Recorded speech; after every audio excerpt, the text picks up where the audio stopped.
Ipsy is purchasing Boxycharm, or actually they've already purchased Boxycharm. If you want all of the information and more, then stay tuned.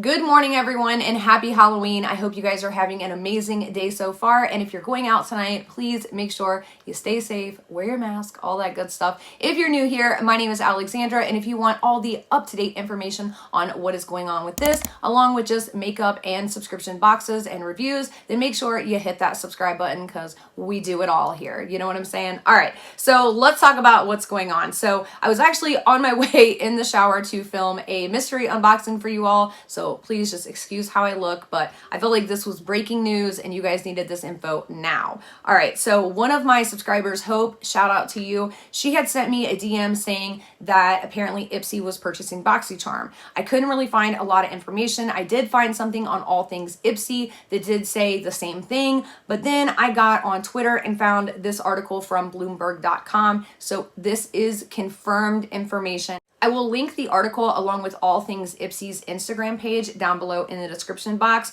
but this is what it says. Ipsy buys makeup box rival Boxycharm in $500 million deal. So it says basically two of the top beauty products, subscription boxes, services are merging.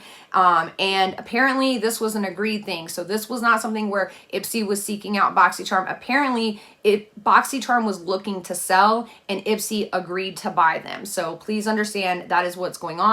The pairing is going to create a combined business with more than 4.3 million subscribers. So that's how many subscribers both boxes have combined, and a $1 billion in revenue just this year. And this is according to their company. Apparently, Ipsy and Boxycharm will operate and continue to operate as separate brands, but they are going to be working under the merged company called BFA Industries, and that is short for Beauty for All. Terms of this deal were not completely disclosed, and apparently they will not be completely disclosed for another 18 months. They were not actually apparently going to go public about this for, I guess, 18 months out from when this happened. Now, this article just went up October 30th at like 12:01 a.m., so just FYI on that.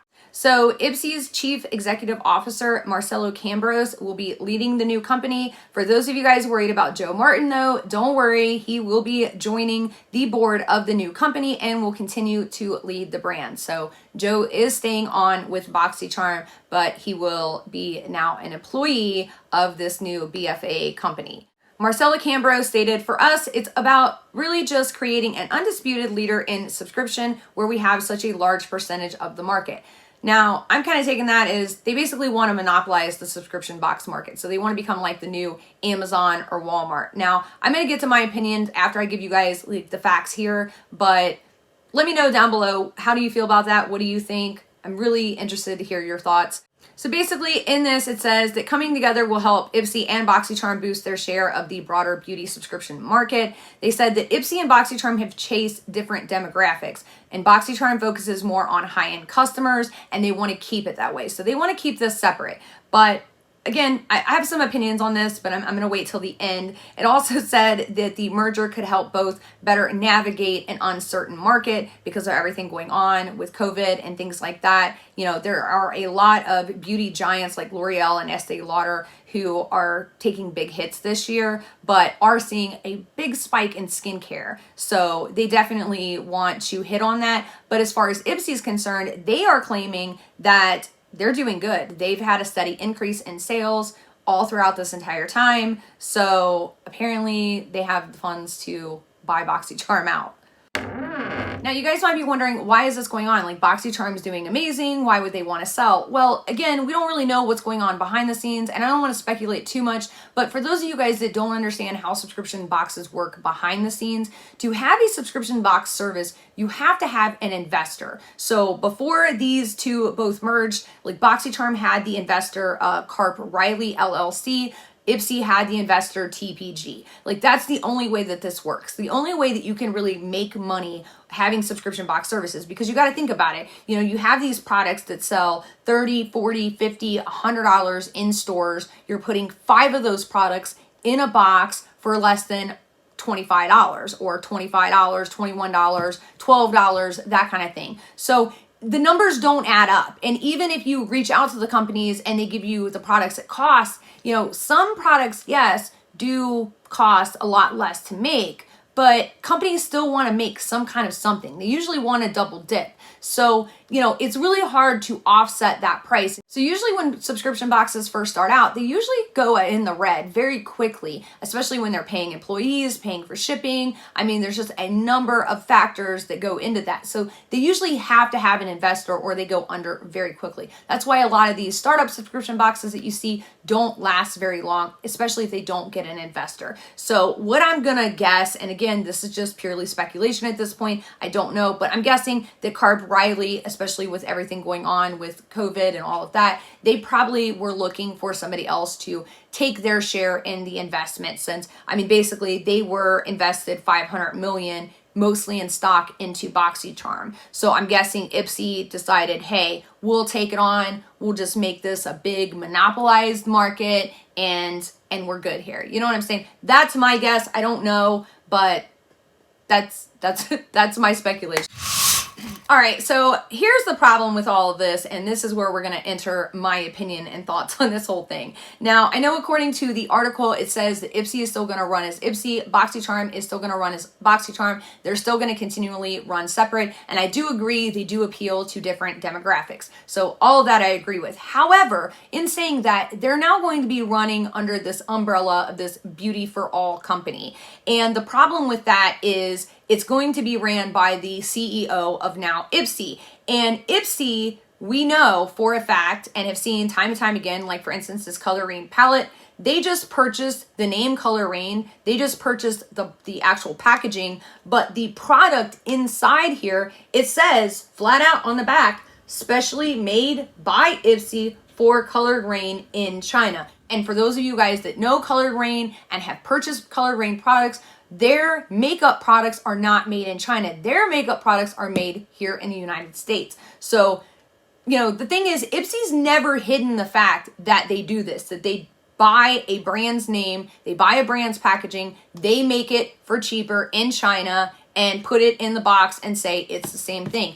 I don't agree that it's the same thing, because the products that are sourced and the ingredients that are sourced in China are not the same ingredients and things that you can source here in the United States. So I don't agree, but that's up for opinion and debate. Let me know what your thoughts are on that. But I don't think they're the exact same ingredients. I do not believe that. They're claiming that it is. Now, we've also seen this with Boxycharm. The only difference with Boxycharm is Boxycharm has never admitted to doing this. We saw this with the Storybook Cosmetics palette. If you normally purchase Storybook Cosmetics palettes in Ulta or anywhere else from their website, they are made in the United States of America. But the ones that were put in, and even now that you can purchase on Boxycharm's website, on their add-ons, on their pop-ups, that palette is made in China. So, you know, again, I don't agree that the ingredients are the same, because the ingredients that they source in China are not the same ones that they source here.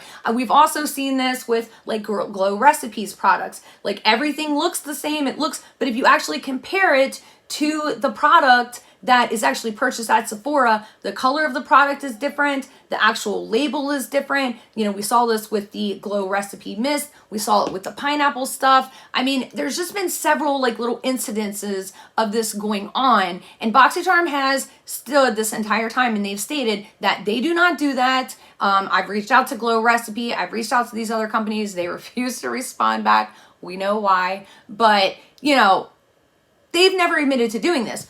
Ipsy has never hid the fact that they do this. So I think you're going to see a lot more of this going on for sure, which that I feel like is a problem. And I don't feel like that's fair to the consumers, because the entire reason that people sign up for subscription boxes is to get the same exact name brand products that they purchase in the store for a lot less price. Like, this is a way to get your hands on higher end makeup without paying that higher end price. That is the allure of subscription boxes. So if you're having this product now made for cheaper and less money in another country with different sourced ingredients, I feel like you're not really giving them the same product in the store, and you're taking that allure away. Now, again, I got to give Ipsy credit because at least they have never hidden that fact. It states it in very small print, but it states it on the back of their products. But Boxycharm has hidden this. And again, now Joe is no longer going to be the CEO. He is now going to be, you know, down here a little bit. I mean, he's still going to be high up. He's still going to be running things, but he's not going to be the head honcho in charge. He's not going to be the head decision maker. It's now going to be Marcelo's. So yeah, I think we're going to see a lot more of that going on. I don't know, you guys. Let me know your thoughts about all this down below. I also really kind of have an issue with them monopolizing the market. And that is like more of like a political government thing. I think they're going to run into some issues, similar issues that Amazon did when they started monopolizing the market that they did. I definitely see this having some complications down the road. I guess only time will tell. Again, I'd love to hear your guys' thoughts on all of these things. If you're new here, please make sure you hit that subscribe button because you guys know I got my finger on the pulse and I will be reporting this as soon as I find out information. The last time that this article was updated was at 6:24 p.m. yesterday. Again, I will link that